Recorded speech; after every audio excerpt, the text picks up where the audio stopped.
This is a follow-up video to one that I did, well, to several that I've done recently, where things have been breaking in the motorhome. So this is the hole in my desk, and I'm not sure if you can really see here in the video, but what I've been doing is I've been basically very slowly filling this in with polyfiller. This is the third day, and I just add a little bit more each day, working it into the cracks. And what I'll do is I'll wait until that's completely filled up, then I'll sand it down and perhaps recover the desk. So I think that will be fine. Now let me see what else I have. So you might remember that my jug has been thrown out whilst driving twice, and I discovered that the culprit was this door, which is badly aligned and the lock doesn't work. So what I've done here is very simple. I've just put some Velcro on here, and I've taped that on with some Gorilla Tape. And so if I close the door and give it sort of a good shove, then when I'm driving, I mean, this is locked. If it's pushed down, it's locked, but I have to really pull it quite hard to open it. So I'm hoping that that will be enough to keep it closed whilst driving.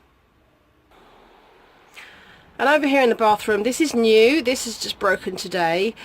This is a basket that I had with quite a lot of stuff in it. I'm actually going to show you down here.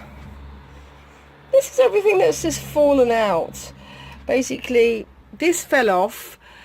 It was the hook that failed, this main white hook there, and the sticky backing was obviously very, very old. It's probably one of the originals, you know, it's been there years. So I have used good old Gorilla Tape to put it back.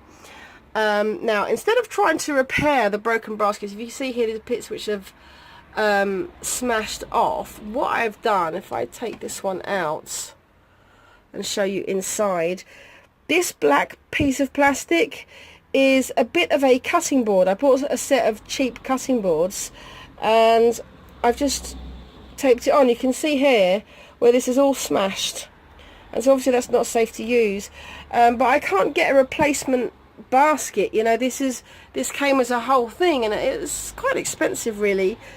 So I've just lined the bottom of this, and again this is the 3 strips of Gorilla Tape there, so that should stick very, very nicely. Now I'm not going to use this for a while. I'm going to let, because I've just done this just a few minutes ago, I'm going to let the Gorilla Tape just sort of set and dry, and yeah, I'm going to have to move that lot, and I'm probably going to have to repack it in a different way, because presumably I put too much in there and it was just too heavy.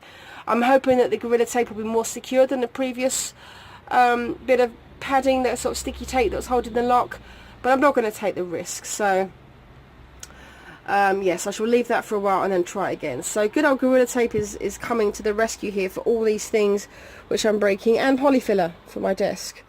But hopefully now things will stop breaking, or if they do, I'll kind of get used to it and, you know, learn to fix things bit by bit. This is what was the hole in my desk, and I've been working on this for it's over a week, and basically filling in a little bit of it every day with polyfiller, gradually building up the layers. I go around, we'll see, you know, this is all smooth now. Building up the layers bit by bit, day by day, until it's completely filled in, and then sanded down so it's completely smooth. So at this point I could, you know, recover this desk in some way, but I don't think I'm going to bother, because, you know, this surface matches the other surface. I've got a little stuff on here at the moment, but, you know, this is the other work surface, and it's the same, it matches, and, you know, it kind of matches the colouring of all the decor in here. So I'm not personally bothered about it, and plus, if I'm sitting this side in this way, you can see where a computer is, that's where my mouse mat would go anyway, you know, so it'd cover it up. So I don't think I'm going to bother, and plus I'm not a arty-farty creative person anyway, so I think I'm just going to leave it as it is. Now, one thing I will do, which I haven't done, if we go underneath, if we can get the camera under there, I'll try and get underneath. So you can see this is not focusing very well, but it's still broken under there. Now what I will probably do is take this table up and then tape that down, just to cover the sharp edges. But at the moment it hasn't been a problem. Just getting this covered here, going out of focus again, just getting this covered and flattened out for everyday use has done the job. So yeah, I'm quite pleased with that. You know, several people said, oh no, you can't use polyfiller, but you know, it worked, so what the hell.